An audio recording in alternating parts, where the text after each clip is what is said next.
Alors bien que scientifique, le sujet que nous allons aborder aujourd'hui, l'intelligence artificielle, n'en est pas moins éminemment économique, dans la mesure où il vient réactiver les interrogations et les peurs des conséquences qu'engendrent les grandes innovations. Alors depuis la révolution industrielle et la révolte des Luddites qui cassaient leurs machines à tisser, la crainte d'un progrès technique destructeur d'emplois hante en quelque sorte la pensée économique.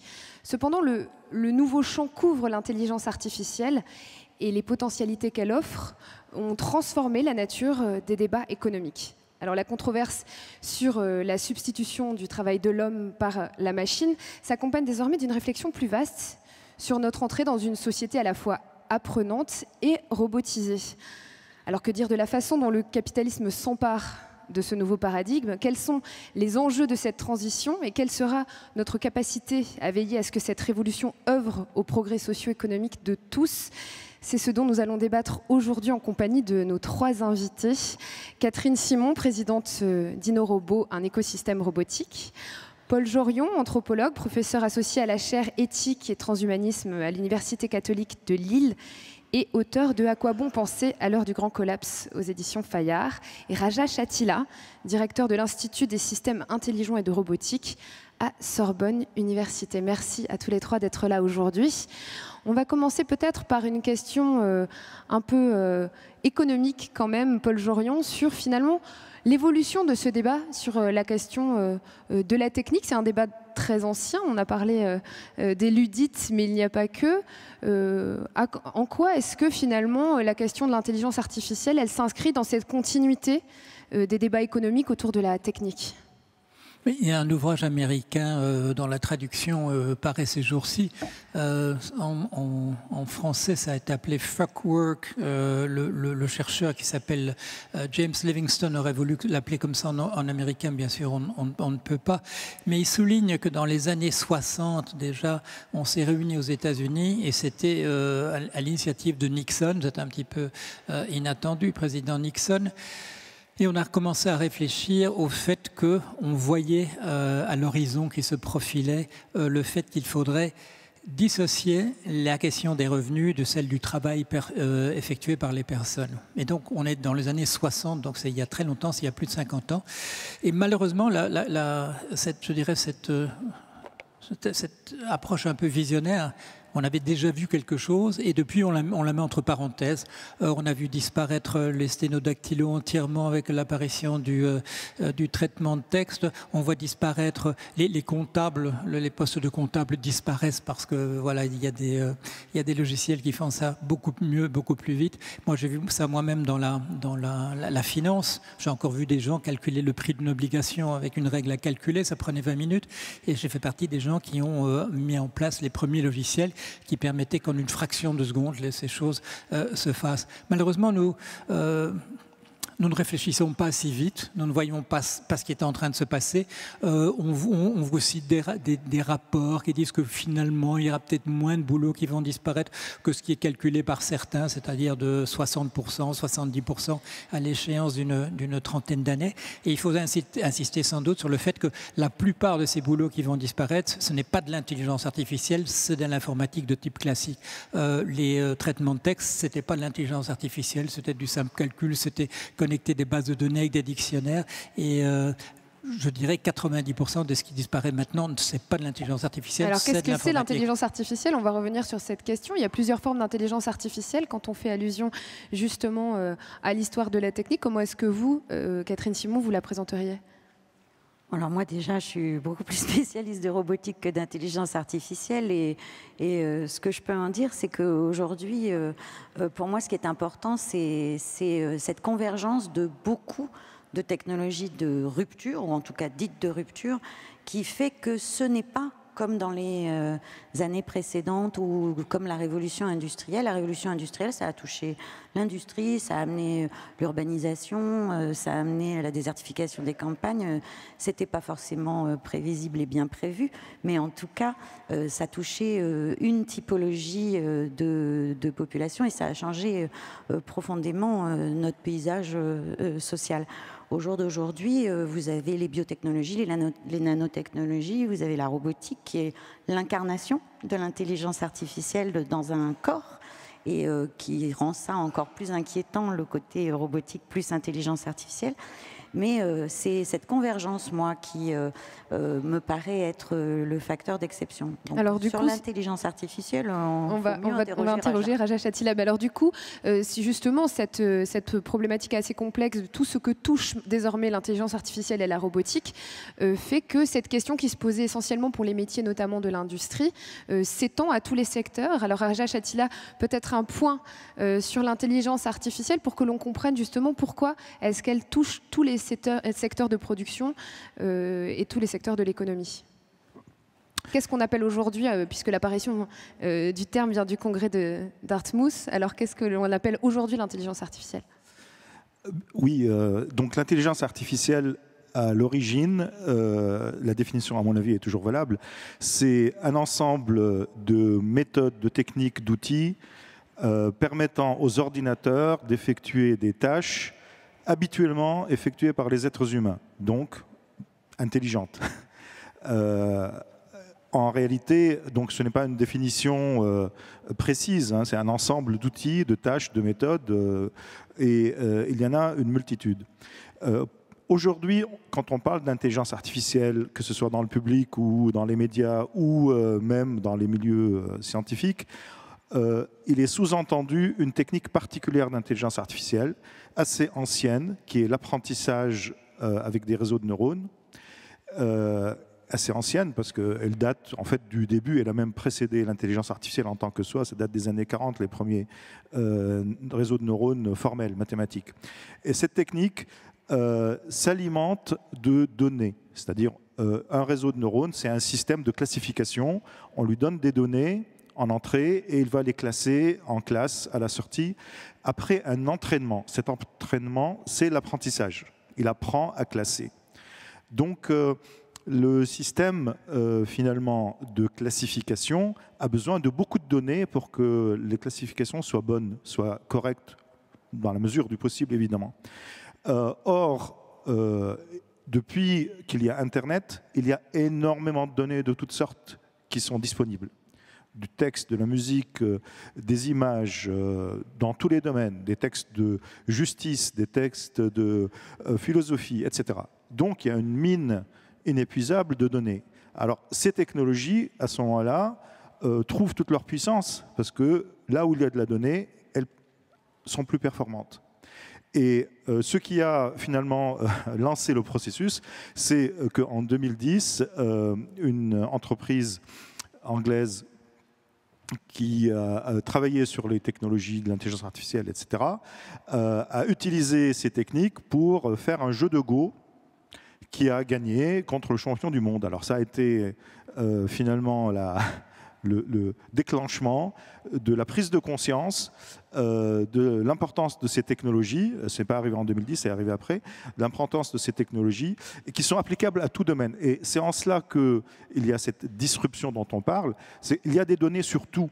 Donc on peut appliquer ces technologies sur presque tous les secteurs industriels, tous les secteurs de services, là où il y a de la donnée, et ils vont faire des classifications. Qu'est-ce que ça veut dire faire des classifications? Ça veut dire rendre des choses intelligibles par les humains, parce que le système ne comprend rien, hein, il classe. Et intelligible par des humains là où ce ne l'était pas. Donc, alors c'est la question de la performance là qui est discutée. Les machines intelligentes auxquelles vous faites allusion, ce sont des machines qui sont programmées et qui donc seraient intelligentes dans le sens où elles peuvent effectivement aller beaucoup plus vite pour traiter un certain nombre de données. Il y a une autre forme d'intelligence artificielle dont vous allez peut-être nous parler aussi, qui consiste à faire apprendre à la machine. Raja Chatila. Oui, alors il y a d'autres types d'apprentissage, évidemment, qui se nourrissent aussi de données, mais d'un autre type. Il y a ce qu'on appelle l'apprentissage par renforcement. L'apprentissage par renforcement, tout le monde le fait. C'est quand on récompense une action qui a fourni un résultat positif et qu'on punit une action qui a fourni un résultat négatif. Donc c'est dans le comportement... Avec une punition numérique ? Ah oui, oui, c'est un paramètre numérique, positif ou négatif, voilà, la punition, la récompense de la machine. On ne lui donne pas une cacahuète ou un bonbon. Donc, ceci permet à un programme qui sait mal faire certaines choses au départ, à petit converger à bien les faire. Et là aussi, cette technique est applicable Elle est relativement complexe, mais elle est applicable dans beaucoup de domaines. Et justement, quand je parlais du jeu de Go, après l'apprentissage sur la base des réseaux de neurones pour élaborer déjà une première capacité de reconnaître des propositions gagnantes, ce qu'ils ont fait, c'est qu'ils ont fait jouer la machine contre elle-même, c'est-à-dire plusieurs instances du programme les uns contre les autres, pour éliminer les mouvements qui étaient mauvais et puis sélectionner les bons mouvements. Donc dans un premier cas, il y a une intelligence artificielle qui est en gros une machine programmée, dans l'autre une machine évolutive. Donc dans un sens, il y a la concurrence humaine de la tâche répétitive, et dans l'autre, justement, c'est plutôt calqué sur les comportements des humains. D'ailleurs, ça va de pair avec des études des comportements humains. L'intelligence artificielle, elle est faite de ça aussi, de tout un tas d'études connexes sur les comportements cognitifs humains. Tout à fait, mais dès le départ, l'intelligence artificielle, c'est en référence à l'homme. Hein. On dit, on va faire des actes, on va faire des systèmes qui soient capables de finalement faire des choses que les humains sont capables de faire. Et quand c'est Alan Turing, le concepteur du modèle universel de l'ordinateur que nous utilisons tous, qui dès le départ, dès 1950, s'est posé la question, les machines peuvent-elles penser ? C'est-à-dire les ordinateurs pourraient-ils penser? Il a imaginé plusieurs arguments, il a conclu positivement, mais en disant ce sera pour plus tard, ce n'est pas pour tout de suite. La référence, c'est l'intelligence humaine, évidemment, qu'on ne sait pas décrire. Hein, mais donc c'est juste un modèle, la seule d'ailleurs instance que l'on connaisse de l'intelligence. On compare à l'intelligence humaine. C'est pour ça que l'être humain est quand même au centre des systèmes d'intelligence artificielle. Et il faut bien, si je peux, il faut bien concevoir ces systèmes comme étant là pour aider l'être humain, pas pour le concurrencer. Il ne faut pas concevoir ces systèmes pour développer des intelligences qui remplacent l'homme à son détriment, mais plutôt pour l'aider à mieux lui-même faire ce qu'il a à faire dans le monde. Alors ça dépend de quel point de vue on se place. Paul Jorian, si on se place d'un point de vue économique, on imagine que si des machines peuvent prendre en charge facilement des tâches répétitives, mais aussi des tâches plus complexes, il y a quand même un risque de concurrence, en tout cas sur le marché du travail. On peut l'imaginer. Oui, c'est-à-dire qu'on découvre effectivement ce qu'est l'intelligence. Parce qu'on avait effectivement la tendance à dire une machine est intelligente si elle se conduit d'une telle manière que moi je considérais que c'est intelligent, que si un chien le faisait ou un chimpanzé, ce serait intelligent. Ce dont on s'est aperçu récemment, c'est qu'on avait cherché assez longtemps dans la perspective, je dirais, de calcul de plus en plus compliqué, de théories mathématiques qu'on allait appliquer. On allait utiliser des logiques formelles qui étaient des sortes de stylisation mathématiques de la manière dont nous raisonnons. Et nous sommes aperçus assez récemment finalement qu'une des techniques que nous avions mis en place, c'est-à-dire celle qui mime d'une certaine manière le fonctionnement, pas simplement du cerveau humain, mais celui des mammifères en général, que c'est une bonne technique. C'est une bonne technique effectivement de classification et nous sommes épatés de la manière dont ça peut nous remplacer. Mais alors sur la question de la concurrence, justement, concurrence alors à quel niveau? Peut-être pas d'un point de vue d'un risque éventuel d'une intelligence artificielle destructrice en soi, mais du point de vue des emplois, mais aussi de la réorganisation du travail, puisqu'il n'y a pas que la question de la destruction de l'emploi. Mais voilà, oui. En fait, il faut bien dire que si nous sommes allés dans cette direction et si nous sommes arrivés à des résultats comme nous les avons maintenant, c'est parce que nous avons voulu, c'est parce que nous nous intéressons aux outils depuis très longtemps en tant qu'espèce, que nous avons créé des machines et que nous sommes des génies, nous avons inventé cet ordinateur. Et d'une certaine manière, il y a un double processus où la machine commence à faire des choses comme nous les faisons, et en même temps nous nous rendons compte, et ça c'est quelque chose dont on parle moins, qu'en fait l'image extrêmement, que je dirais un peu mégalomane de notre propre intelligence est en train de tomber, parce qu'on s'aperçoit qu'on peut le faire assez facilement finalement, on peut reproduire ça assez facilement par une machine. C'était mon maître Lacan, le psychanalyste, qui disait que ce qui nous fait penser souvent qu'un comportement est humain et intelligent d'un mesure est humain, en fait ce sont souvent des effets de ratage, parce qu'ils sont attendrissants, ou parce qu'il y a des effets effet d'inconscient qui nous fait dire ah oui, c'est tellement malin. L'enfant qui vient avec un dessin qui a représenté les choses de telle ou telle manière, ou le bon mot d'un enfant, etc. C'est de l'ordre du ratage, il faut bien le dire. C'est pas de la réussite absolue. Et donc deux choses, la machine est de plus en plus forte, et nous rendons compte parfois, comme ce champion de Go qui il faut voir son visage sur la vidéo. Quand il est convaincu parce que tout le monde lui a dit que la machine, c'était encore des articles qui dataient de 2 ans auparavant, que les échecs, oui, bien entendu, la machine va pouvoir faire ça, mais le Go, c'est intuitif et donc la machine ne va pas pouvoir le faire. Et on découvre que la machine peut le faire. Celui qui fait gagner avec un logiciel des combats de joueurs de poker, il est là, on l'interviewe après, il dit « j'ai jamais écrit le bluff dans le système » et la machine a découvert le bluff tout seul. Voilà.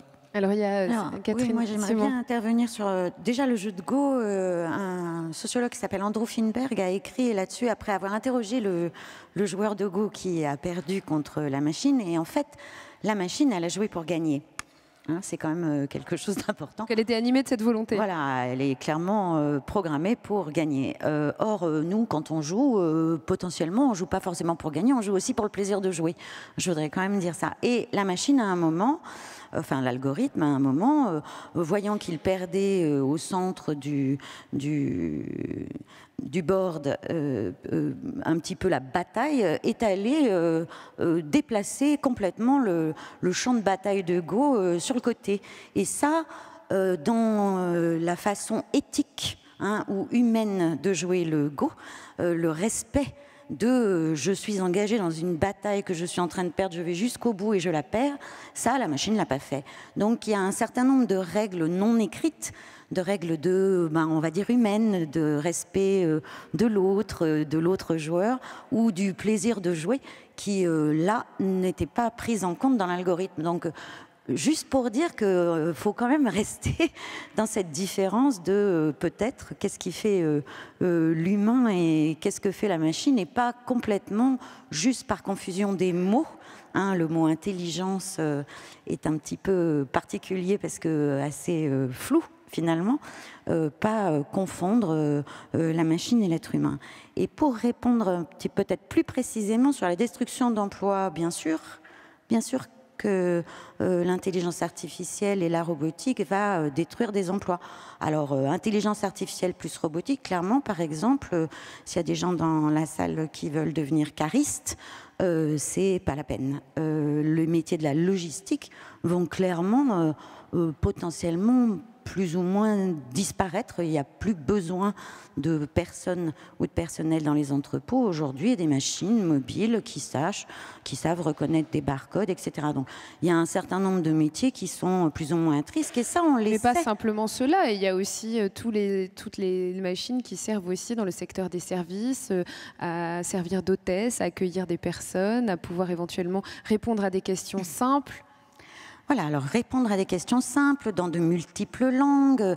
Et je pense qu'il faut se poser la question d'une façon vraiment différente. Il faut essayer de s'imaginer un monde dans lequel on aimerait vivre et comment ces technologies peuvent nous y aider. Si j'ai envie de vivre dans un monde entouré de machines, toute seule chez moi avec mon Google Assistant, mon robot majordome, mon intelligence artificielle qui me donne accès à toutes les connaissances et m'aide à réaliser toutes les tâches de ma vie, je pense que c'est possible.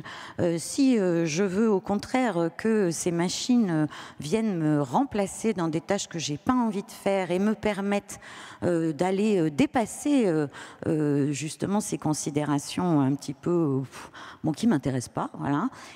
Moi je pense que c'est un monde où je préférerais vivre, et je suis clairement contre la déshumanisation de nos espaces publics, notamment des espaces de convivialité, par l'introduction trop forte de machines. Rajesh Attila, il y a cette question assez ancienne en économie, effectivement, de la substitution du travail de l'homme et de la machine. Il y a une autre question qui se pose, le débat a un peu évolué, qui est celle finalement de ce qu'on appelle le couplage du travail de collaboration qu'il peut y avoir entre l'homme et la machine, de ce que la machine et l'intelligence artificielle peut permettre de faire. Peut-être que vous pourriez nous parler de ce qui se passe dans le domaine médical, par exemple ? Oui, clairement, la machine peut remplacer l'homme. Elle est inventée pour ça. Hein. Il faut dire que historiquement, pourquoi est-ce qu'on invente des machines? Pour remplacer les humains, parce que les humains n'ont pas envie de faire des tâches trop laborieuses et trop difficiles. Donc on a inventé la roue pour commencer, au lieu de pousser les choses. Et puis après, on a attelé des chevaux sur des plateformes qui roulaient sur des roues. Et comme ça, on n'était plus obligé de déplacer les grands poids. Donc c'est quelque chose que l'homme recherche, l'humanité recherche toujours. Mais il faut bien sûr regarder les conséquences. Les conséquences, quand on est en pleine croissance, ne sont pas néfastes, ne sont pas ressenties d'une manière mauvaise. Quand on parle aujourd'hui d'intelligence artificielle, on a tendance peut-être à exagérer un peu l'effet de remplacement et d'oublier l'effet d'augmentation des capacités humaines par la machine. Alors oui, bien sûr, il y a des choses que les logiciels, l'informatique, de manière générale, peut faire toute seule et ça nous permet de faire autre chose. Mais il y a aussi des tâches qu'on peut faire conjointement avec les machines qui peuvent effectivement nous augmenter. Alors si on prend le domaine médical, effectivement, l'interprétation par exemple de l'imagerie médicale, l'interprétation des données médicales, la capacité du médecin à essayer de comprendre toutes les publications nouvelles, toutes les nouvelles découvertes en médecine est fortement aidé, peut-être fortement aidé par des logiciels, par des systèmes intelligents qui analysent ces données, qui analysent les images, etc., et qui lui présentent donc beaucoup plus facilement que par le passé, des résultats que lui peut interpréter grâce à son expérience, à sa perception plus cognitive, plus globale, parce que de nouveau, j'insiste, les systèmes d'intelligence artificielle ne comprennent rien à ce qu'ils font. Hein. Ils font des classifications, ils font des extractions, puis ils présentent des données. En revanche, le médecin, il comprend de quoi il s'agit, puis il connaît son patient. Il connaît donc aussi la manière dont ça pourrait réagir. Autre chose sur les données et l'intelligence artificielle, c'est qu'il y a un effet statistique qui va ignorer ce qu'on appelle les signaux faibles, les cas particuliers. Alors que là aussi, le médecin, il est sensible aux cas particuliers qu'il a vus il y a quelques semaines. Mais ce dont vous nous parlez là, c'est un travail justement collaboratif qui permettrait aux robots à la fois de trier un certain nombre de données, de peut-être pouvoir faire avancer le diagnostic médical et aux médecins peut-être de diagnostiquer beaucoup plus de cas en moins de temps. Tout à fait, c'est cela. C'est un travail coordonné. C'est un travail coordonné. Alors on utilise effectivement, on est prisonnier de notre langage et on commet des contresens. Moi-même, je dis robotique collaborative. Le robot est un moyen, est un outil. Je ne collabore pas avec lui, il ne collabore pas avec moi, je l'utilise. Mais on dit collaboratif, bon, admettons. Donc oui, le système est un moyen nouveau, performant, que l'on peut exploiter autrement qu'auparavant, quand on allait recourir à finalement consulter des documents, prendre du temps, etc. Là, c'est hop, d'un clic, on a ça sous les yeux.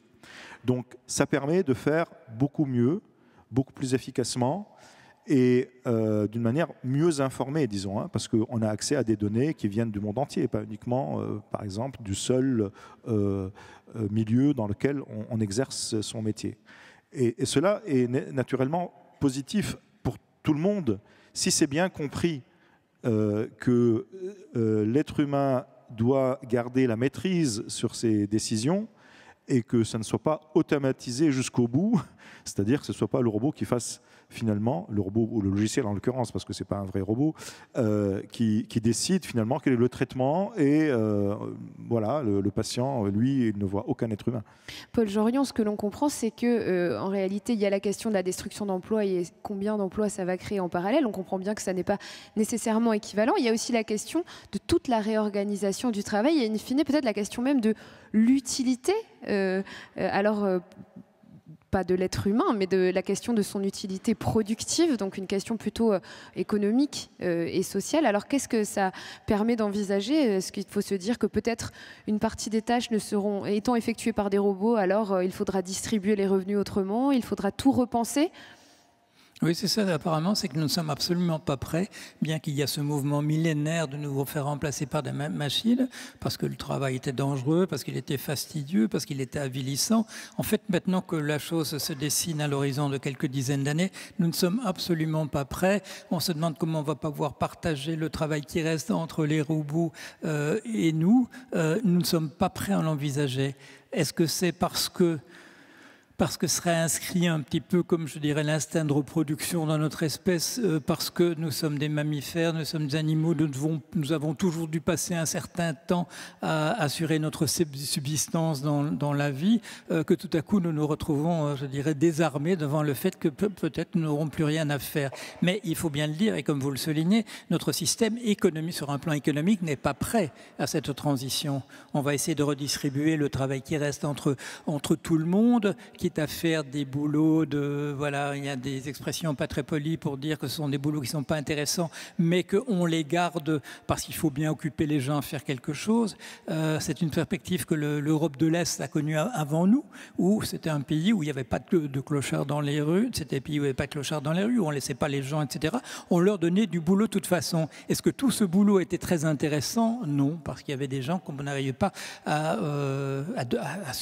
leur attribuer des tâches qui soient très très intéressante. Mais il y a une vidéo, vous pouvez regarder ça, ça se trouve sur YouTube, c'est très très intéressant. C'est le robot Baxter. Alors le robot Baxter, il y a à peu près 4 ans, on vous montrait, c'est un robot qui a humanoïde, androïde, avec des gros yeux. Ces gros yeux ne servent absolument à rien, ce sont juste des petits écrans parce qu'ils regardent par ailleurs. Mais vous voyez, un être humain et Baxter, et il mettait des objets dans une machine, dans une boîte, il le faisait très très bien, comme une machine, et il y avait l'être humain à côté. Et on nous disait, bien, c'était écrit en dessous, et on nous le disait, le robot collabore avec l'être humain à côté de ça. Et puis, 2 ans plus tard, il y a eu un communiqué de la firme en disant « Baxter va 2 fois plus vite ». On a trouvé le moyen de le faire aller 2 fois plus vite. On a modifié les algorithmes et vous voyez maintenant Baxter et vous comprenez tout de suite pourquoi il va 2 fois plus vite. C'est parce qu'il fait des choses avec ses 2 bras indépendamment. Ce que nous ne savons pas faire, il faut que nous coordonnions les deux bras pour faire des choses en même temps. Il fait des choses avec les 2 bras indépendamment. Mais ce que les gens qui avaient fait la vidéo ont oublié, c'est que le message, c'était qu'il allait faire des choses encore avec des êtres humains. Alors qu'avec ses 2 bras fonctionnant de manière indépendante, il est absolument imprévisible et il ne faut surtout pas mettre un être humain à côté de lui, ce serait la mort de l'être humain rapidement. Il faut bien se dire que cette idée de collaboration entre la machine et nous, ce sont des stades intermédiaires, ce sont des transitions pour la plupart des choses. Regardez maintenant ces grandes chaînes d'assemblage dans les usines automobiles. Vous voyez 1 ou 2 êtres humains et il y a des centaines de postes qui sont là où il y avait des êtres humains auparavant. Et maintenant, ce sont simplement des gens qui font la maintenance qui sont là. Ce ne sont plus des gens qui travaillent à proprement parler. Il faudra que nous habituions à ça et il faudra que nous pensions au fait que le travail disparaît et qu'il faut que nous réorganisions entièrement autour de cette idée-là. Alors la question effectivement du travail, elle est compliquée parce qu'elle ne touche pas pareil tous les domaines et tous les emplois, c'est pas du tout équivalent. Et d'ailleurs le risque, la question qui se pose, c'est une question éminemment politique aussi, à savoir comment est-ce qu'on va réorganiser les choses pour que la révolution technologique de l'intelligence artificielle, elle ne crée pas des très fortes inégalités, puisque les emplois qui sont détruits sont en majorité des emplois assez peu qualifiés. Catherine Simon. Alors moi, je pense qu'encore une fois, il faut se poser la question vraiment différemment. C'est si je veux vivre dans un monde où je travaille moins, je m'occupe peut-être plus finalement de la génération d'avant, de la génération d'après. On a quand même un problème pour s'occuper de nos personnes âgées, problème démographique. Autant faire que ce soit finalement des êtres humains qui s'occupent d'autres êtres humains. Voilà, si je veux ça... Cette compagnie envisage aussi des robots pour le faire. Oui, je sais, mais voilà, moi je pense qu'il faut aussi peut-être réfléchir à qu'est-ce qui est du travail qui est satisfaisant pour l'être humain, qui lui apprend, qui le développe, etc. Et puis aussi qu'est-ce qui est d'un certain nombre de valeurs humaines comme la solidarité intergénérationnelle, etc. Et donc si on veut finalement dégager du temps, le nombre de fois où je me dis mais j'ai pas eu le temps, moi je suis ok qu'un robot prenne ou qu'une intelligence artificielle prenne une grande partie de mon travail, voire le fasse complètement et bien mieux et bien plus vite que moi, si moi ça me permet de dégager du temps pour faire peut-être des choses que j'aimerais faire, passer du temps avec mes parents, avec mes enfants, etc. Donc je pense qu'il faut avoir cette vision un petit peu utopique peut-être il est possible aujourd'hui de repenser le monde avec de nouvelles valeurs, une nouvelle organisation de la société, un nouveau système économique, et les technologies peuvent nous y aider. Rajesh Attila, pour revenir sur l'intervention de Paul Jorion qui disait sur les chaînes d'assemblage, avant il n'y avait que des ouvriers, maintenant il y en a juste quelques-uns qui servent à assurer la maintenance des robots qui les ont remplacés. Qu'est-ce qu'on peut dire justement des secteurs les plus touchés, puisque ce n'est pas la même chose pour tous les secteurs économiques, par l'arrivée des robots, mais aussi des domaines qui se développent de par l'arrivée de l'intelligence artificielle ou de la richesse créée par l'intelligence artificielle? Alors oui, ça c'est effectivement, mais c'est la grande difficulté, c'est qu'il est relativement facile d'identifier ce qui est détruit, il est plutôt difficile d'imaginer ce qui sera induit, construit grâce à ces nouvelles technologies. Donc de ce fait, comme la prédiction est un art difficile et la constatation est plus évidente, on est focalisé sur les métiers et les tâches qui sont détruites. La plupart des études qui ont été faites pour identifier quel type d'emploi, quel type de tâches, etc. vont être robotisés ou pas, divergent quant à leurs conclusions. C'est-à-dire qu'on a du mal à appréhender effectivement les effets structurants de ces technologies. Il y a quelques jours, une nouvelle étude qui a été publiée en France sur la question de l'intelligence artificielle et l'emploi conclut effectivement qu'il est relativement difficile de prévoir ce qui va se passer de manière concrète. Mais ce n'est pas surprenant parce qu'il y a une dynamique qui se crée.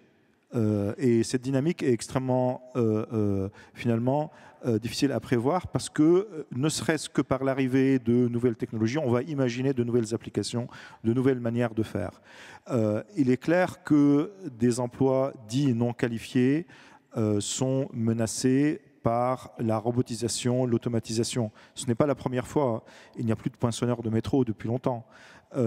C'est quelque chose qui, effectivement, est dans l'avancée du système socio-économique dans lequel nous vivons. Alors, on a quelques exemples peut-être à donner. On pense par exemple que les véhicules autonomes devraient se développer très rapidement puisqu'on en est déjà à un stade de recherche relativement avancé. Rajesh Attila? Oui, alors les véhicules autonomes sont dans un stade de recherche relativement avancé pour certains types d'environnements, par exemple la conduite sur autoroute. Oui, on sait relativement faire, mais la conduite en ville, c'est un environnement beaucoup plus complexe. On n'est pas prêt, hein, ça va prendre encore un certain temps. On peut imaginer les métiers qui seraient effectivement touchés. Donc automatiquement, les transports, la logistique vont être touchés par le développement de cette technologie, que ce soit le transport des biens ou des marchandises ou les transports des humains. Qu'est-ce qu'on peut dire d'autre d'un point de vue justement du spectre de ce que l'on connaît des machines actuellement et qui pourrait effectivement avoir un impact économique?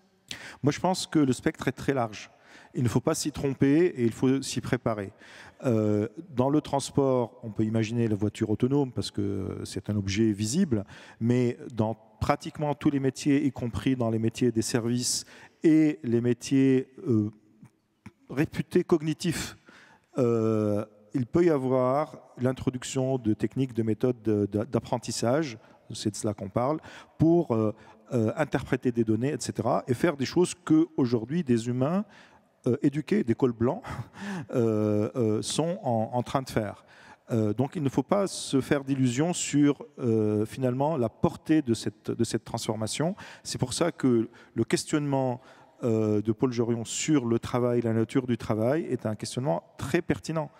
Alors justement, Paul Jorion, sur la question du travail et de la réorganisation, si tous les secteurs sont visés par cette question-là et si tous les secteurs doivent se réorganiser, alors qu'est-ce qu'on peut imaginer et comment est-ce qu'on peut imaginer cette transition en matière de formation, puisqu'on se rend compte finalement que l'un des problèmes de la formation, c'est qu'aussi assez peu de gens sont encore à l'aise avec cette intelligence artificielle ou même les machines qui les entourent. Donc là, les inégalités peuvent apparaître aussi.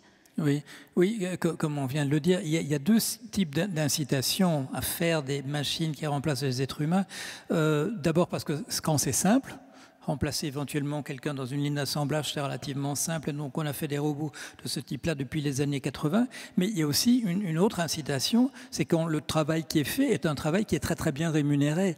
Je fais partie de la première génération des gens à qui on a demandé de remplacer les traders sur les marchés parce que c'est des gens qui ont payé très, très cher. Par des logiciels. Par des logiciels qui font les opérations. Et là, c'était pas encore... on a cru à l'époque, quand on a demandé à des gens comme moi de venir, que c'était avec notre formation en intelligence artificielle qu'on allait le faire, mais ça n'a même pas été nécessaire. C'est de l'optimisation. Mais quand on regarde maintenant ce que font, par exemple, les machines qui font du diagnostic médical, et qu'on voit que dans des domaines assez spécialisés comme l'oncologie, les erreurs de diagnostic qui sont faites par la machine sont plus faibles que celles que font les êtres humains. Pourquoi? Parce que la machine peut regarder des corrélations entre des dizaines de facteurs et croiser à peu près tout, alors que le médecin n'a pas la capacité de faire ça. Très rapidement, on va se rendre compte que il y a des chiffres, ça dépend un petit peu selon les études, mais disons que le médecin fait une erreur de diagnostic dans 5% des cas, une fois sur 20, et que la machine fait maintenant une erreur de diagnostic une fois sur 100. Bon, la différence est énorme. Elle est énorme d'abord en souffrance humaine et puis en coût pour la société, en coût économique. Faire subir un traitement par une personne qui est le traitement inapproprié, d'abord ça peut la tuer et puis ça coûte très cher à la communauté de faire des choses en vain. Donc très rapidement, des considérations purement économiques vont conduire à éliminer des choses qui nous paraissaient extrêmement pointues, comme faire un diagnostic du cancer, des choses de cet ordre-là par un être humain. Alors d'un point de vue de l'efficacité comme d'un point de vue justement de la rentabilité, ce que vous venez de nous dire, puisque l'intelligence artificielle, si on prend le point de vue opposé, en tout cas si on prend un autre angle d'approche, ça peut être aussi une opportunité économique. D'ailleurs, des entreprises ont très vite investi aussi dans ce secteur. Oui, je crois qu'il faut penser à la transition immédiatement, parce que vous parliez de la formation. On fait des parallèles. On dit la règle de Schumpeter, de la destruction créatrice. Regardez, c'est arrivé autrefois. On détruisait 10 emplois, mais on en créait 100.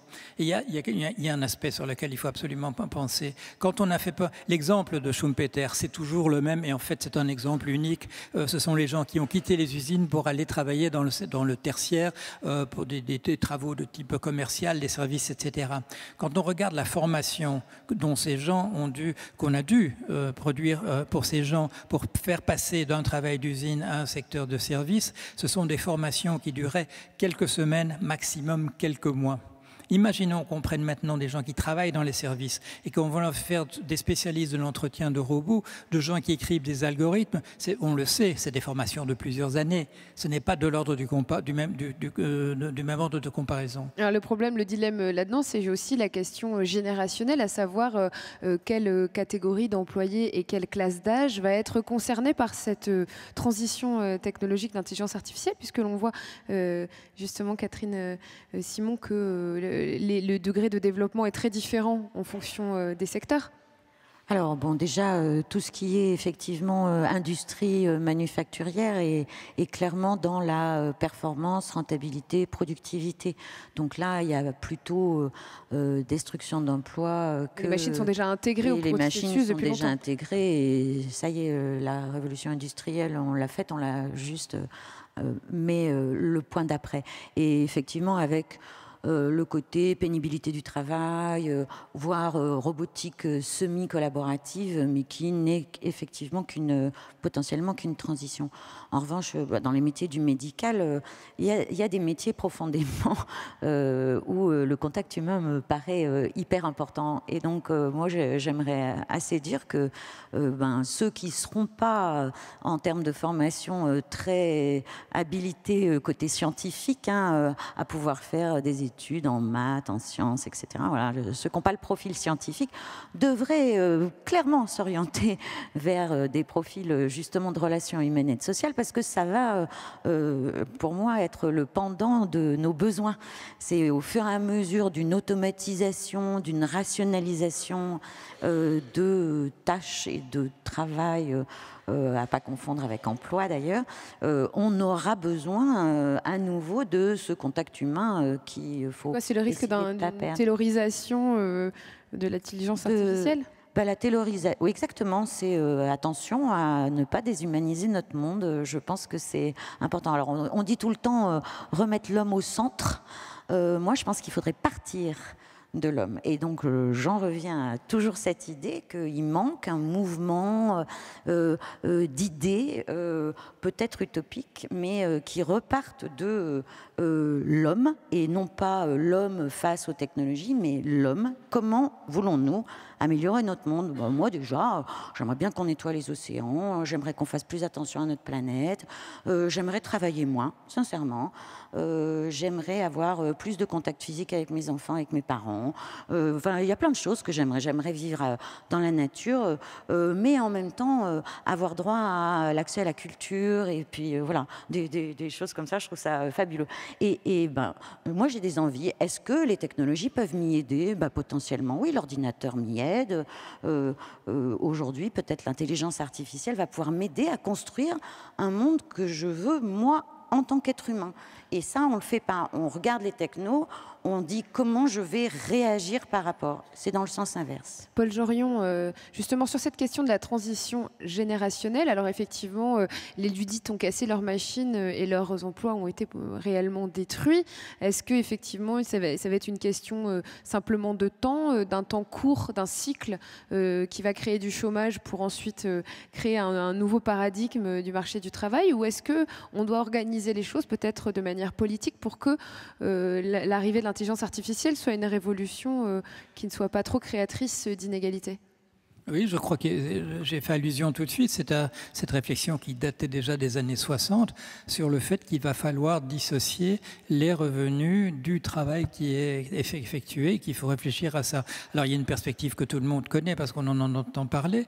C'est la perspective du revenu universel de base. Ce serait de distribuer la richesse d'une certaine manière à tout le monde. Personnellement, moi, je ne suis pas en faveur de ça parce que ça coûte une fortune de donner de l'argent à des gens qui n'en ont pas véritablement besoin et qu'en plus, il y a l'aspect environnemental, c'est-à-dire que la tentation existera pour des sommes qu'on reçoit mais dont on n'a pas besoin de la dépenser dans une perspective consumériste à des choses qui ne servent à rien et qui vont encore détruire la nature autour de nous davantage. Non, je crois il y a aussi la perspective de taxer les robots. C'est une piste qui est régulièrement explorée. Taxer les robots, peut-être que Raja Chatila, peut-être qu'il faudrait expliquer ce qui est raconté là-dessus. Taxer les robots de même que le travail et taxer le travail humain. Merci. Oui, alors cette expression taxer les robots, je dois dire qu'elle n'est pas heureuse. Je ne parle pas du concept qui est derrière, mais l'expression elle-même n'est pas heureuse parce que ça fait croire qu'il y a un robot physique là qui arrive, qui va prendre ma place, et donc il faut le taxer. C'est-à-dire qu'il faut taxer l'entreprise qui l'utilise, la productivité de cette machine, pour finalement que moi, humain qui n'ai plus de travail, je puisse bénéficier quand même d'un revenu qui m'aurait par droit échu. Donc il vaut mieux parler, plutôt que de taxe robot, qui a aussi des relents un peu populistes, de... Gérer quand même, Paul Jorion n'est pas d'accord, il fait la grimace. Non, Paul Jorion, parce prendre votre micro, vous avez le droit de réagir. Excusez-moi, c'est juste une petite provocation quand même. Vous répondrez. Parce que c'est juste que finalement, ça... désigne les robots comme un peu des ennemis, hein, c'est pour ça que je dis ça, alors que c'est des machines qu'on va utiliser. Donc juste pour développer là-dessus, l'idée qui est sous-jacente, au contraire, elle est excellente. La difficulté va venir de l'identification de ce que c'est qu'un robot. Est-ce qu'un logiciel est un robot? Dans ce cas, quel est-il? Il est utilisé où? Je vais taxer qui quand je vais utiliser un logiciel qui se trouve tourné sur des machines à l'autre bout du monde? Donc la mise en œuvre, pour moi, n'est pas très claire, même si je comprends que Paul Jorion la défend. Je crois qu'il faut se focaliser sur le fond, et c'est ce qui est souhaitable, qui est la meilleure manière de redistribuer les richesses qui sont créées par les machines, et la meilleure manière de faire bénéficier l'humanité et les individus finalement de ce remplacement ou de cette augmentation de l'être humain grâce à la machine. Je n'ai pas de solution toute faite, et les termes revenus de base ou taxes robots, etc., présentent chacun des avantages et des inconvénients. Mais je pense que malheureusement, le débat n'a pas lieu. Le débat devrait avoir lieu et devrait être mis en place pour réfléchir véritablement sur la meilleure méthode, en bien sûr impliquant tout le monde, c'est-à-dire les citoyens, les économistes, les experts, les roboticiens, les intelligents artificiellement, les sociologues, etc. C'est une question de fond. Paul Jorion, sur la taxe robot, qui est, Oui. désolé d'employer ce terme, mais c'est celui qui existe pour l'instant, qui est une des pistes que vous envisagez. Oui, c'est-à-dire qu'au moment où j'ai lancé cette idée, je ne l'ai pas appelée taxe robot, je l'ai appelée la taxe Sismondi. Et pourquoi? Parce qu'il y avait ce socialiste de la première heure, Léopold Sismond de Sismondi, qui avait fait la réflexion suivante. C'était à l'époque du ludisme, justement, au moment où des gens cassaient des machines. Ça s'est passé dans un contexte un peu plus compliqué que celui qu'on raconte, mais ça n'a pas d'importance. Mais il a dit la chose suivante. Il dit, il est vrai que la machinisation, le remplacement de l'homme par la machine, la mécanisation, que c'est un processus historique. Et il n'y a pas de raison qu'il y ait des gens qui en bénéficient et d'autres qui en soient les victimes. Et il dit, il pensait surtout à la machine, au métier à tisser jacquard qui était automatisé. La personne dans nos sociétés qui est remplacée par une machine est une victime du processus et ne recevra jamais une partie de la richesse qui est créée par la machine. Alors qu'est-ce qu'il proposait à la place? Qu'une rente soit perçue sur ce travail de cette machine qui permettrait à la personne remplacée par la machine de continuer à vivre, puisque c'est un progrès pour l'humanité dans son ensemble. Alors, on a appelé ça ensuite taxe robot, c'est pour aller vite, et bon, c'est une image qu'on voit bien, mais il s'agirait aussi bien des logiciels, il s'agirait de n'importe quel type de mécanisation. Il faut expliquer ce que l'on taxe. Alors, c'est la taxation sur la valeur ajoutée. Oui, c'est la valeur ajoutée, mais c'est très très simple. Si une personne est remplacée par un robot, on ne veut pas dire qu'on attaque le robot en le taxant, puisqu'on attaquait déjà la personne en la taxant, on impose les gens. Pourquoi ne pas imposer la machine qui remplace l'être humain de la même manière que l'on imposait l'être humain? Alors on nous dit, même c'est pas possible, etc., etc. En fait, c'est pas possible simplement parce qu'effectivement, d'un point de vue comptable, une machine, un logiciel n'est pas considéré comme l'équivalent d'un être humain, c'est simplement un coût pour l'entreprise. Mais pourquoi est-ce que j'avais proposé cette taxe robot? C'était pour financer, non pas le revenu universel, mais pour financer l'extension de la gratuité. Nous avons connu la gratuité dans le domaine de l'éducation, nous avons connu la gratuité dans le domaine de la maladie et de l'invalidité. Ce sont des domaines que l'on peut étendre encore davantage. C'est une vieille idée, c'est une idée lancée pour la première fois dans notre culture par Robespierre, la gratuité pour l'indispensable, que nous avons tous en fait le droit de vivre et qu'on n'a pas le droit de priver un être humain de la capacité de vivre et qu'il faudrait utiliser une distribution de la richesse. Alors quand vous savez, dans la situation dans laquelle on est, où 8 êtres humains ont les mêmes ressources que la moitié de l'humanité, 3,7 milliards. Il y a moyen de distribuer cela beaucoup mieux. Alors comment faire? Quel était le système envisagé justement? Alors,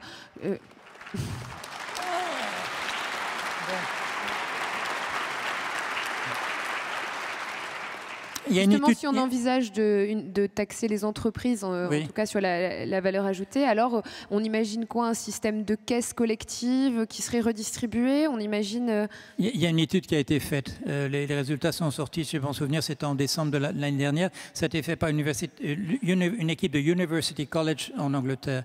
Et ils ont comparé ce qu'ils appelaient le revenu universel de base avec les services universels de base. Service universel de base, c'est une extension de la gratuité au logement sous sa forme la plus élémentaire, aux vêtements, à la nourriture sous la forme de tickets restaurants, des choses de cet ordre-là. Ils ont fait le calcul en Angleterre, un calcul très détaillé. Ça coûte 6 fois moins cher, la gratuité sur l'indispensable. Et l'indispensable, évidemment, il faut le redéfinir régulièrement, parce que la connectivité, maintenant, avoir accès à un téléphone, ça fait partie de l'indispensable, même si ce n'était pas le cas il y a 100 ans, ça coûte 6 fois moins cher. Ça représente 2 points de produit intérieur brut, de PIB. 2% de PIB, c'est à la portée d'absolument tous les États. 6 fois plus, le revenu universel, 12%, c'est pas possible. C'est pas possible. La gratuité pour l'indispensable, c'est faisable et dans l'état actuel des choses. Et la taxe robot, moi j'appelle taxe Sismondi, c'est une possibilité de le faire. Alors, la problématique, oui, c'est celle des entreprises. Exactement. C'est l'entreprise aujourd'hui, quand elle adopte la robotique et l'automatisation des tâches, c'est pour faire plus de productivité, plus de rentabilité, donc plus de profit. Il faut commencer à regarder la responsabilité sociale et sociétale des entreprises d'une autre façon. Il faut regarder un changement réel de paradigme sur les missions de l'entreprise. La mission de l'entreprise aujourd'hui, c'est de servir son actionnaire et c'est de faire du profit. Je suis assez désolée de le dire, mais c'est comme ça. Alors vous avez quand même des mouvements ou des signaux faibles. D'abord, des mouvements coopératifs qui commencent à exister, l'habitat participatif, l'économie solidaire. Vous avez l'impact investment, donc des investisseurs qui décident de n'investir que dans des sociétés qui contribuent d'abord en première mission au bien-être collectif et après, oui, qui sont des sociétés for profit. Donc vous avez les sociétés coopératives d'intérêt collectif qui ont été créées, un nouveau statut possible de société qui ont été créées justement avec d'abord, première mission de l'entreprise, c'est le bien collectif. Deuxième mission de l'entreprise, bien sûr, réaliser des bénéfices et éventuellement les réinvestir dans de l'amélioration, etc. Donc je pense qu'il y a un changement de paradigme économique et qu'éventuellement une autre nouvelle technologie peut nous y aider, c'est les technologies des blockchains. Alors, Raja Chatila, vous qui êtes aussi investi dans des questionnements éthiques autour de l'intelligence artificielle et des robots en général, qu'est-ce qu'on peut dire justement de ce que créent les robots et d'une certaine manière laisser comme ça cette richesse, si elle n'est pas taxée, ça voudrait dire qu'il y a une sorte de vol à la collectivité, puisqu'il y a une valeur créée comme ça qui finalement n'a pas été totalement définie, qui n'est pas taxée, qui est comme suspendue. Alors est-ce que les questions économiques sont aussi des questions qui apparaissent dans les questions éthiques? Ah ben, tout à fait. Tout à fait. Sur le fond, je dois quand même insister pour dire que je suis d'accord avec l'idée de Paul Jorion. Mais c'est l'expression qui, à mon avis, est malheureuse. Mais ce qui est important quand on regarde l'aspect économique, c'est de regarder les indicateurs. Aujourd'hui, on a un seul indicateur, c'est le produit intérieur brut pour désigner la richesse et l'accroissement de la richesse d'une nation. Du coup, ça a un impact sur le fait de toute l'organisation et le fonctionnement de l'économie et des entreprises. Et la création de gains de productivité et de profit va bénéficier aux actionnaires, etc. Si on regarde des indices différents, par exemple, les Nations Unies ont mis en avant les objectifs de développement durable. Par exemple, l'OCDE a mis en avant 11 indices qui définissent le bien-être. Ce sont des indices économiques. Par exemple, le logement en est un, l'éducation en est un autre. Eh bien, quand on regarde l'ensemble de ces indices plutôt que le pur produit intérieur brut, on peut commencer à réfléchir de manière sérieuse sur le fait que, effectivement, une taxation et une redistribution sous la forme qui a été mentionnée tout à l'heure prend sens parce qu'il améliore ces indices-là. Redistribution à la collectivité, c'est-à-dire pas aux individus, mais plutôt à la collectivité. Exactement. Enfin, l'idée, c'est que les individus ne vont pas forcément dépenser comme il faut, et puis ça ne va pas être bénéfique individuellement ni collectivement.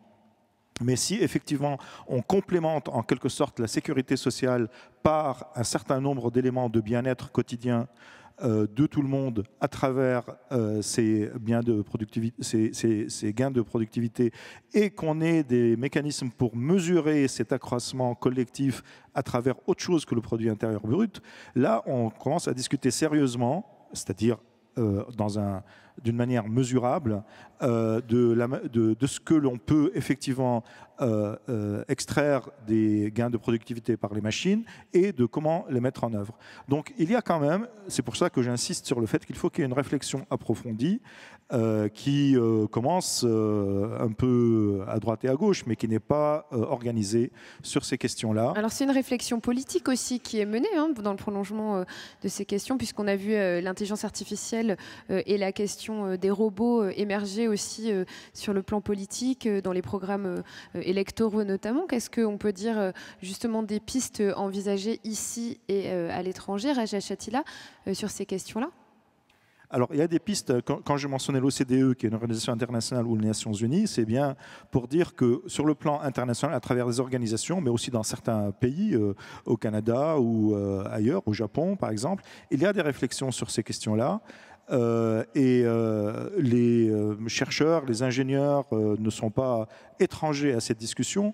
Donc moi-même, j'anime une initiative internationale qui implique aujourd'hui plus de 600 personnes dans le monde, dans le domaine de l'intelligence artificielle, de la robotique, mais des économistes et des sociologues et des professionnels de toutes sortes, même des citoyens tout simplement, pour réfléchir aux impacts de l'intelligence artificielle et de la robotisation et des systèmes autonomes, et faire des préconisations, des recommandations de politique qui pourraient être mises en œuvre, et aussi pour proposer et réfléchir à des standards industriels, parce que les industriels ne sont pas non plus sauvages, hein. Ils veulent bien aussi respecter un certain nombre de règles de fonctionnement. Si on leur propose... Paul Jorion lève à nouveau les sourcils.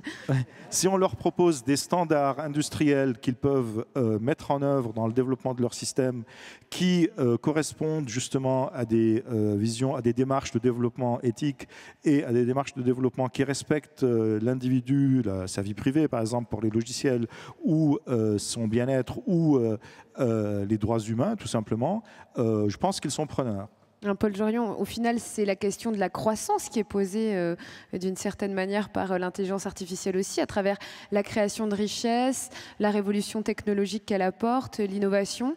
C'est la question de la croissance et ce que l'on fait de la croissance. Oui, on avait pris l'habitude de penser que la croissance, c'était le fait que les salaires allaient augmenter, que tout le monde allait aller mieux, etc. Et on s'aperçoit maintenant que la croissance, en fait, c'est essentiellement les versements qui doivent être faits à ceux qui ont prêté l'argent qui ne se trouvait pas au bon endroit, c'est-à-dire des dividendes pour les actionnaires et des versements de flux d'intérêts pour les autres.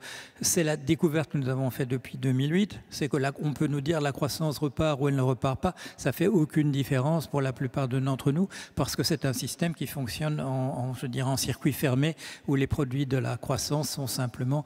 les gens s'endettent de plus en plus, et donc ils doivent hypothéquer l'avenir, payer des intérêts sur des choses qui doivent être acquises. Alors sur la question de l'intelligence artificielle dans cette révolution, eh bien, il faut penser que la technique et l'intelligence artificielle et l'informatique, c'est effectivement un progrès extraordinaire pour nous. Nous n'avons aucune preuve qu'ailleurs dans l'univers, des gens soient arrivés à faire ce que nous avons fait. Nous avons une tendance à dénigrer un petit peu ça. On appelle ce que nous faisons, on l'appelle artificiel, comme si c'était pas, je dirais, de bonne qualité, parce qu'on pense peut-être à la soie artificielle l'autre fois, ou au nylon. Mais nous avons inventé le moyen d'améliorer notre vie de manière tout à fait considérable. La prolongation de la vie, c'est la technologie qui permet de le faire. D'une certaine manière, le fait qu'il y ait moins de guerre quand même, c'est quand même lié aussi à un certain type de richesse qui est lié à la technologie. Mais le danger, c'est que nous sommes dans un système qui alimente, avec le profit de la technologie, alimente simplement la concentration de la richesse. Et ce sont des facteurs de guerre. Et on le sait, on arrive à des concentrations de la richesse dans le monde qui sont comparables maintenant à ceux qu'on avait en 1914. Et il faudrait quand même, je dirais, être un peu naïf pour croire qu'il n'y a pas un rapport entre le massacre qui a été nécessaire apparemment en 2000 de millions de personnes sur la surface de la Terre, et le fait qu'on n'arrivait plus à distribuer la richesse. Il faut que l'on prenne absolument, et au niveau européen en particulier, qu'on prenne le taureau par les cornes et qu'on s'attaque à cette question-là. Or, on va tout à fait dans l'autre sens. On supprime d'une certaine manière les taxes, l'imposition sur les grandes fortunes. Regardez ce qui se passe aux États-Unis où simplement M. Trump accélère encore le processus de concentration de la richesse. Il y a un chiffre qui a été donné, qui est un chiffre exact. L'année passée, 82% de la croissance est allée au 1% le plus riche de l'humanité. À quoi sert de faire de la croissance si c'est pour ça? Rajesh Atila, est-ce qu'on peut...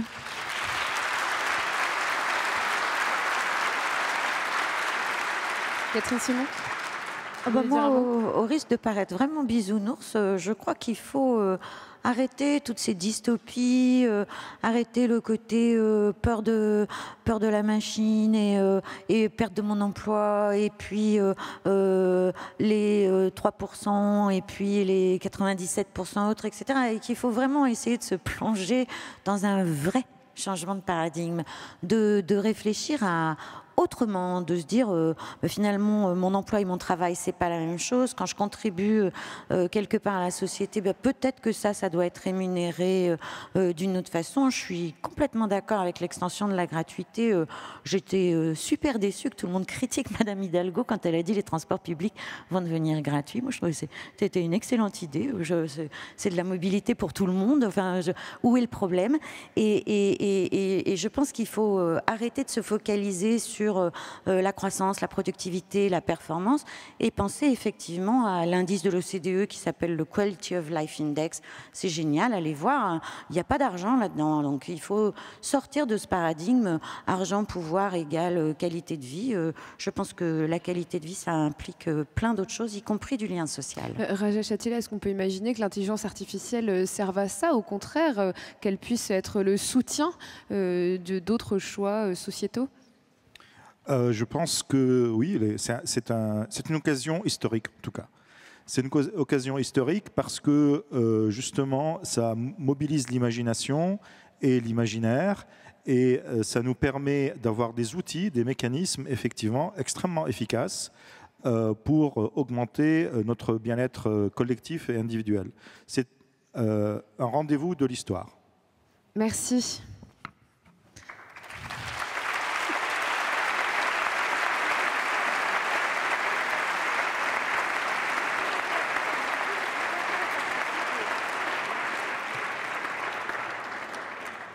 Alors nous allons proposer au public de prendre la parole. On va pouvoir prendre à peu près 3 questions. Les micros vont circuler dans la salle. Voilà.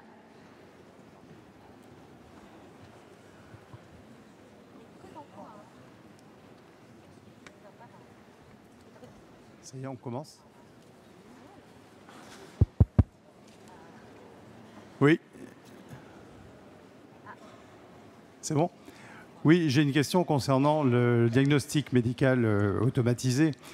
Il me semble avoir compris qu'il fonctionnait sur la base de données et de data qui sont cumulées et qui sont analysées. Et ces data sont, si je le comprends bien, des diagnostics humains au départ.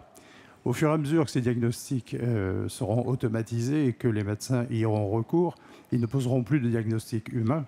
Et comment, à ce moment-là, ces diagnostics vont pouvoir évoluer et vont continuer à être pertinents?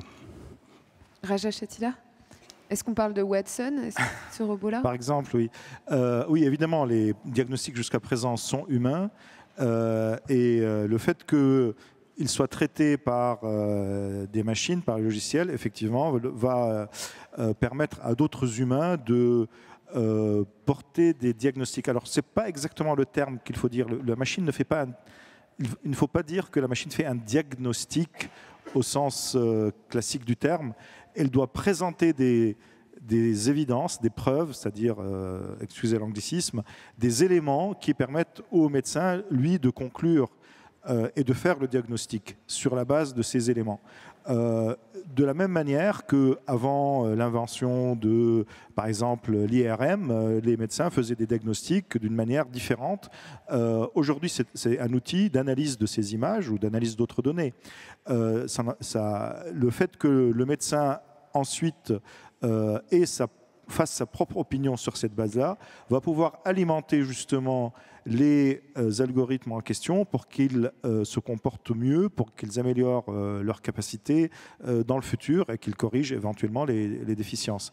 Il ne faut pas percevoir ça comme une chaîne mécanisée où tous les éléments sont faits par la machine jusqu'au diagnostic final où le médecin n'a plus qu'à appuyer sur un bouton pour imprimer l'ordonnance. Ça pose la question des biais, en fait, des données qui alimentent l'intelligence artificielle, clairement. Et ça, aujourd'hui, ces biais, on sait qu'ils existent.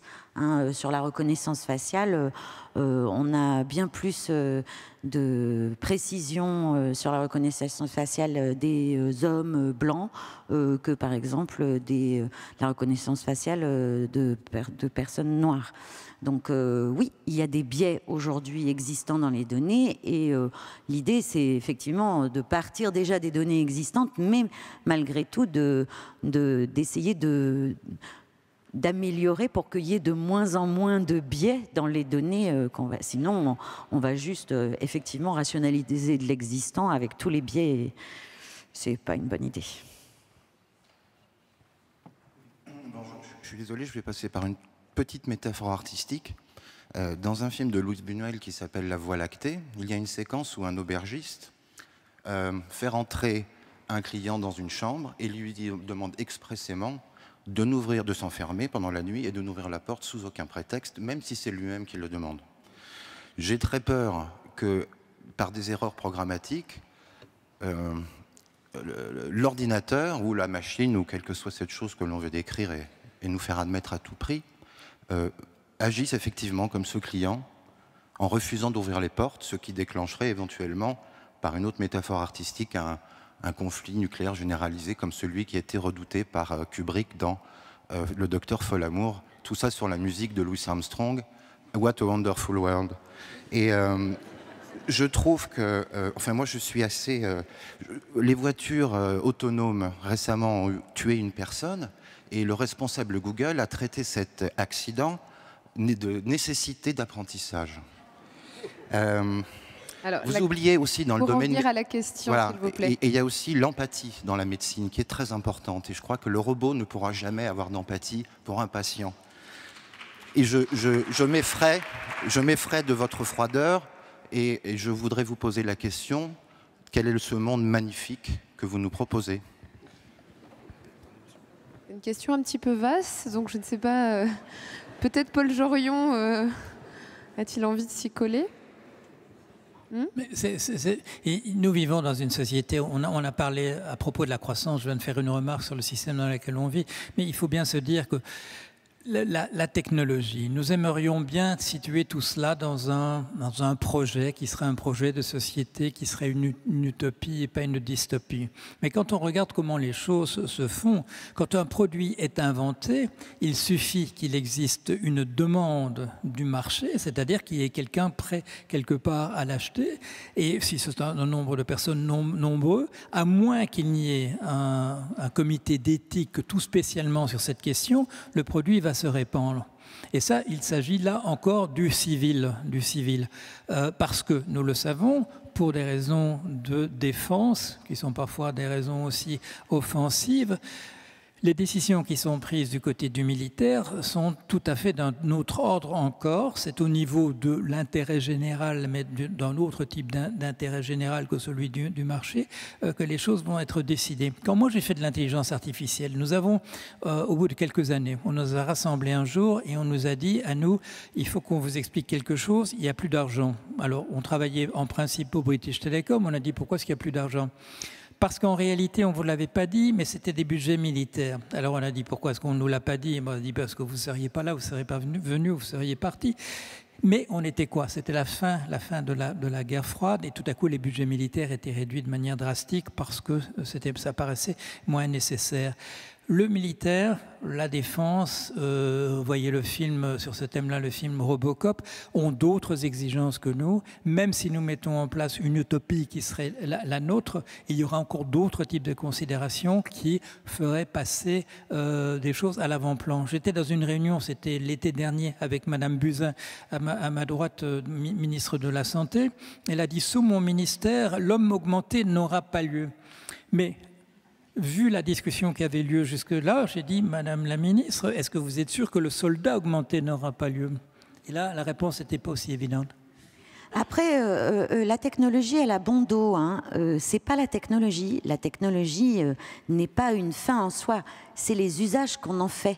Donc, non. Ceux qui l'élaborent, les chercheurs et même les entrepreneurs, et j'en connais vraiment beaucoup, jamais ils viennent en se disant, dans un projet robotique ou d'intelligence artificielle, ils y vont avec un projet, avec une envie, avec l'envie de construire quelque chose.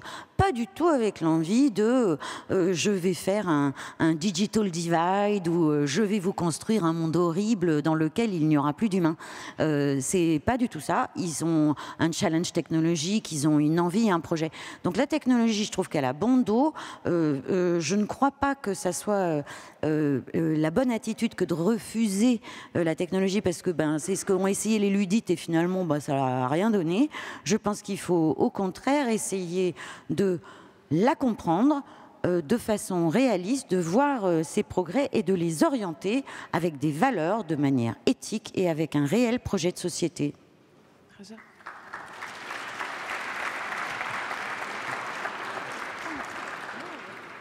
Alors, la question des conséquences inattendues, c'est vrai, toute décision, toute action, qu'elle soit humaine ou proposée par la machine, peut avoir des conséquences inattendues. Il ne faut pas non plus souligner et mettre en avant le fait que c'est parce que c'est une machine que ça devient un problème. C'est aussi un problème quand des humains prennent des décisions et que les conséquences sont malheureuses. Ce qu'il faut dire quand même, c'est que pour le déploiement de ces technologies, il ne faut pas les déployer, les mettre au contact du public avant de les maîtriser. Or, il y a une course pour s'emparer de parts de marché, pour faire le plus de profit le plus vite possible, qui parfois fait oublier ces barrières et ça peut expliquer aussi ces accidents que vous avez mentionnés. Et là, c'est une autre démarche. C'est pas justement, on sait très bien que la technologie de la voiture autonome n'est pas encore au point. Faut-il faire des expérimentations en milieu réel? C'est ça la question. Qui a tué la personne en question, mais la question que je pose, c'est quelle est la responsabilité de ceux qui ont permis que l'expérimentation ait lieu en milieu réel? Donc la technologie n'est pas au point, on le sait, puisqu'elle se développe et elle n'est pas encore prête. Est-ce qu'il faut faire des expérimentations en milieu réel? Ma réponse est non. Mais la question, elle est destinée aux êtres humains et n'est pas destinée à la technologie en elle-même, dont on sait l'imperfection. Aujourd'hui, quand vous montez dans un avion, c'est le moyen de transport le plus sûr. Ça veut dire quoi? Ça ne veut pas dire qu'un avion ne tombe pas. Ça veut dire que la probabilité d'une défaillance qui a une conséquence catastrophique est tellement faible, et n'est pas nulle, est tellement faible que vous pouvez monter dessus en ayant de très grandes espérances d'atterrir sain et sauf à votre destination.